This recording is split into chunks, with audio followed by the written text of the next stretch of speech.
Today we have two stories for you. I think they kind of have some similarities, but I'll leave that up to you.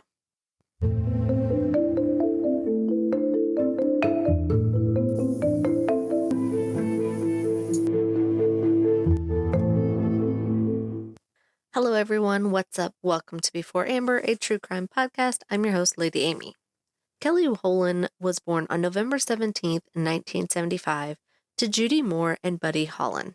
He was their youngest child, though before he was born, the state had removed his older brother Robert and sister Margaret from his parents' care. The state felt that due to some medical problems, Judy just wasn't taking adequate care of them. But after Kelly was born, they didn't remove him from her care. Not long after he was born, his parents divorced. He lived with his mother, Judy, in Kentucky, while his siblings lived with his grandparents and his dad moved out of state. In 1981, Judy and Kelly moved in with Judy's boyfriend in Pine Tree Hollow, Kentucky. It was a very rural area with gravel roads, not a lot of houses, very remote kind of area. Guys, I looked everywhere publicly I could. I even asked ChatGPT, and I could not find the name of the boyfriend anywhere. If he had nothing to do with it and is just trying to move on with his life, I don't want to drag him back into it, so for the sake of this story, we're just going to call him Larry. Friday, February 12th, 1982, Judy and Kelly were still living with Larry. Kelly woke up that morning super excited because school was canceled. There had been a large amount of snowfall, so they got a snow day. Kelly begged his mom to let him go out and play. At first, she told him no because he had asthma and she felt the cold would just make it hard for him to breathe. After consistent begging, she gave in and said he could go outside as long as he stayed in the yard. So he went out around 11 a.m. Judy said she would look outside to keep an eye on him throughout the day. Then around 4 p.m., she went to a neighbor's house to use their phone because she and Larry didn't have one. Judy said Kelly was playing in the yard at that time, but when she was done with the phone call and she came back, Kelly wasn't in the yard anymore. He wasn't in the house either, so she just thought he had gone to his friend's house to watch TV, something he often did. At 6 p.m., she had dinner ready, but Kelly didn't show up to eat, so she went ahead and ate without him. Then she went to the friend's house to check on Kelly, and the friend's mom said Kelly hadn't been there all day. So let's get this clear real quick. Mom didn't want him to go outside because of his asthma, and she thought the cold would make it hard for him to breathe. But yet she let him go outside, and he stayed outside all day long. Did he not come in for lunch or to get water? Yes, I know it's the 80s and we could drink from the hose, but it's freezing outside, so that wasn't an option. Did he not come in to go to the bathroom or just warm up for a little while?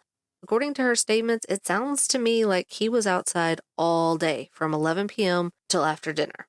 Then you don't see him in the yard, but you decide to go ahead and eat dinner without him. And then you went and asked the friend's mom if Kelly was there. Why didn't you do that before you ate dinner? Alone. Now you're caught up on my thinking. Let's move on. After the friend's mom says Kelly hadn't been there all day, she goes to Larry's grandmother's house, who was, I guess, living nearby, to call 911, but she says that she wasn't allowed to call 911 to report her son missing until after midnight. What? Is this old lady just evil, or is this just a lie? Why would someone not let you call police until midnight, over 4 hours since you last saw your child out in the cold? Was this grandmother hiding something? Could she not go to someone else's house to use their phone? Wasn't she just using a neighbor's phone at 4 p.m. to call someone? If Larry's grandmother wouldn't let her use her phone, why didn't she go to this other person's house? If it was Larry's grandmother's phone that she used it for, why wouldn't she let her use it again to call police? All this just kind of doesn't add up to me.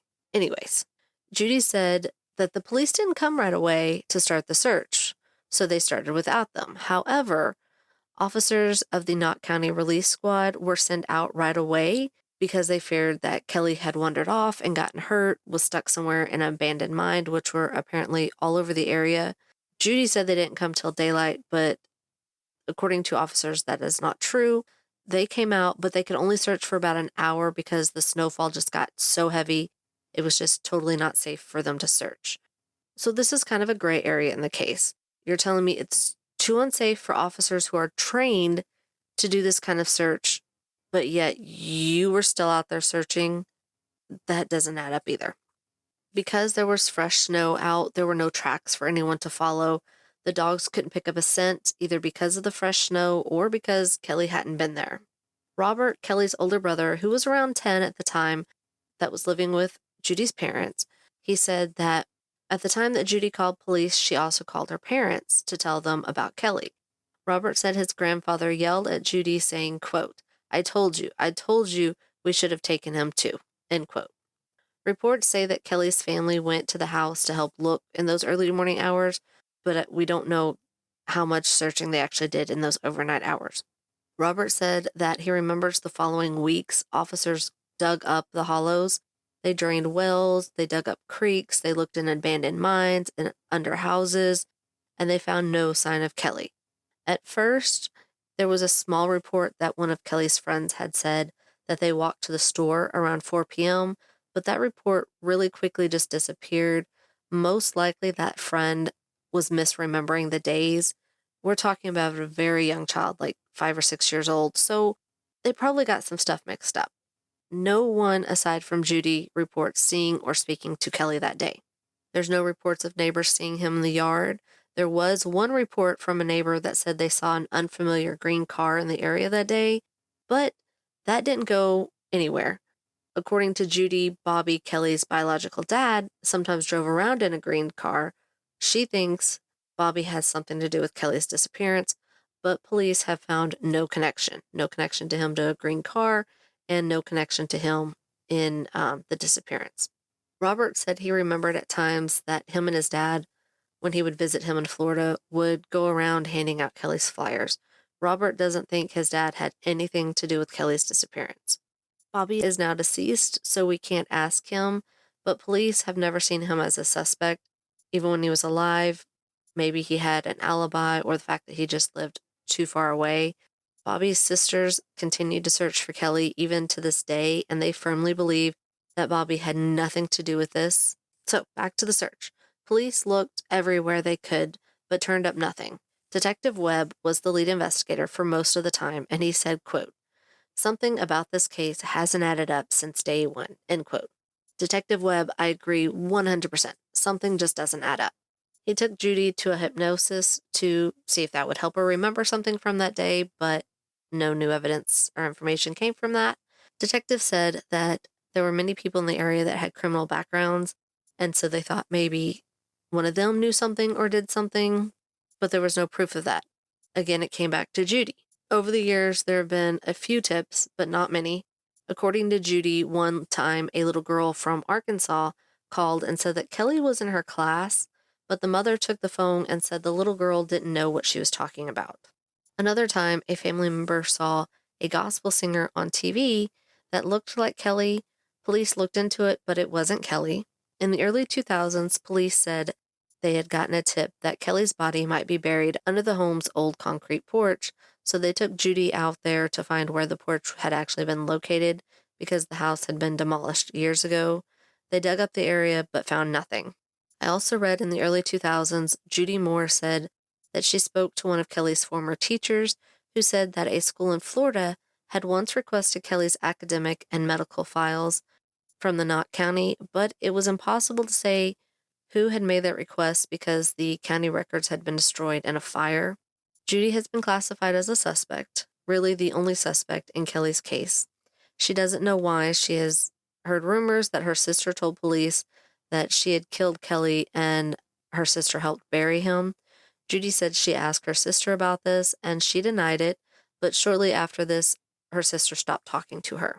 In January of 2010, Kelly's sister Margaret told the police that her biological aunt, Judy's sister, had left a note possibly containing information about the disappearance.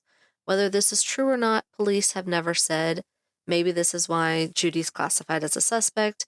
If it is true, what does that note say? Judy says she stopped talking to the police and asking for updates years ago because, quote, they keep trying to get me to confess to murder, end quote. She also says her kids must believe what the police say because they don't talk to her. Almost everything in this case is based on what Judy says. This case is still open, so the files are classified and not available to the public. I'm sorry, this case just does not sit well with me. I feel like telling the story, it's all about Judy, but it isn't. I feel like Judy has made it more about her, and it isn't. It's about Kelly.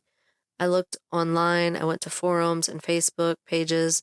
First of all, one, they were not helpful, and two, There are posts and comments from Judy to others basically just arguing whether she did it or not. Again, it's not about Judy, it's about Kelly. And those forums were mainly about her because she's making it about herself. Did she do it? In my opinion, she might have, or she might know what happened. Maybe there had been an accident, but I don't think he's still alive. His brother Robert has said, quote, everything comes back to Judy. Did she do something? Did an accident happen and Kelly get hurt and die? I don't know, but I don't think he is alive, end quote. Yes, there were people that lived in the area that had criminal backgrounds, but what kind of backgrounds were those? Were they small things like small drug charges, or were they big time like murder? That makes a big difference.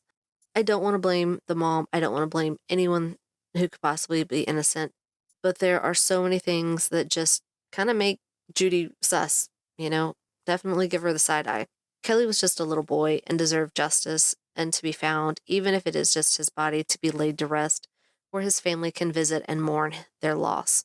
If you know anything, please contact the Kentucky State Police at 606 435 6069. All right, and today we're going to have a second case. This case is about Nicole Lynn Bryner. Nicole was a sweet, happy little girl full of energy and life. She was born on February 20th, 1979, to Melody Thomas Child and Michael Byer. She lived with her mom and her mom's boyfriend, Timothy Widman, in Pittsburgh. On March 11th, 1982, Nicole and her mom went to the Giant Eagle supermarket on the south side of Pittsburgh. Melody said Nicole wanted cookies, but Melody had told her not yet. Melody pushed Nicole around in the buggy as she was going about getting the items she needed. This was back in the day when there was a lot of room under the buggy, so you could sit there and just enjoy the ride, which Nicole was just enjoying the ride. Melody said she went to the meat counter, and when she turned back around, Nicole was gone. At first, she thought that she had just wandered off to the cookie aisle, but when she went to check, Nicole wasn't there. She looked around the rest of the store, and when she couldn't find her, she got help from the store employees. When no one could find her, the police were contacted. Officers began searching the area. As word spread, neighbors and volunteers searched. Within days, there were over 100 volunteers searching the neighborhood and the wooded area near the store. Officers knocked on every door within a 4-block radius, but nothing was found. A few days after Nicole disappeared, a letter showed up at her home saying, quote, Nikki was dead and buried, end quote. Police, of course, took this letter to be analyzed, and handwriting analysis said that the letter possibly could be done in Melody's handwriting. Police were looking everywhere and following tips from psychics. Within 10 weeks, they had interviewed over 160 people and administered lie detector tests to most of Nicole's relatives. Nicole's photo was sent to police departments all across the country, but there was nothing, literally nothing. The case turned cold, sadly, within weeks. Police were suspicious from the beginning because Melody's story just kind of was off. There was no witnesses that remembered Nicole being there. No one could corroborate her story. But there was no other information, so they had to go by this. Then, in 1986, everything changed. Timothy Widman was no longer with Melody, and he was actually in jail for robbery when he made a startling confession. He said that on March 9th, 1982, Nicole had bitten his toe and he slapped her, but when he slapped her, she fell and hit her head. He said she seemed fine. He didn't know that she was actually really hurt. She went to bed, but died in her sleep. He and Melody panicked and buried her near a road in Brooklyn, Pennsylvania. Melody then came up with the idea to say that she was kidnapped, so after they got rid of Nicole's body, she went to the store alone on March 11th and made up the story about Nicole being taken. Police charged him, but before the trial, they dropped the charges against him. You see, back then, no-body cases were very rare, so they didn't think that anything would happen. Even though he made the confession, they just didn't have anything that actually could prove his story. So without the body, they weren't going to press charges. They did search the area where he said she was buried, but they did not find her. Melody was arrested and charged with felony counts of hindering prosecution and providing false reports to authorities in connection with Nicole's disappearance, but her charges were also dropped when Widman refused to testify against her. Melody died in 2001. But then in 2006, police charged Widman, again, with Nicole's murder. No-body cases weren't rare anymore. They weren't stopping justice from being done. So in May of 2007, Widman admitted to Nicole's murder and pleaded guilty to involuntary manslaughter. He was sentenced to just 2 to 4 years with time served. So Nicole barely had any justice, and that breaks my heart. Woodman died in 2011. To this day, Nicole's body has not been found. If you know anything, please report it to Pittsburgh Police Department at 412-255-2888. That's all for today's cases. Thank you so much for listening. If you don't already, please like, follow, or subscribe depending on how you listen to us. Please leave a 5-star review, as it really does help the podcast grow. If you have a case you want us to cover, send an email to beforeamberpod@gmail.com. You can also follow the show across all social media at beforeamberpod.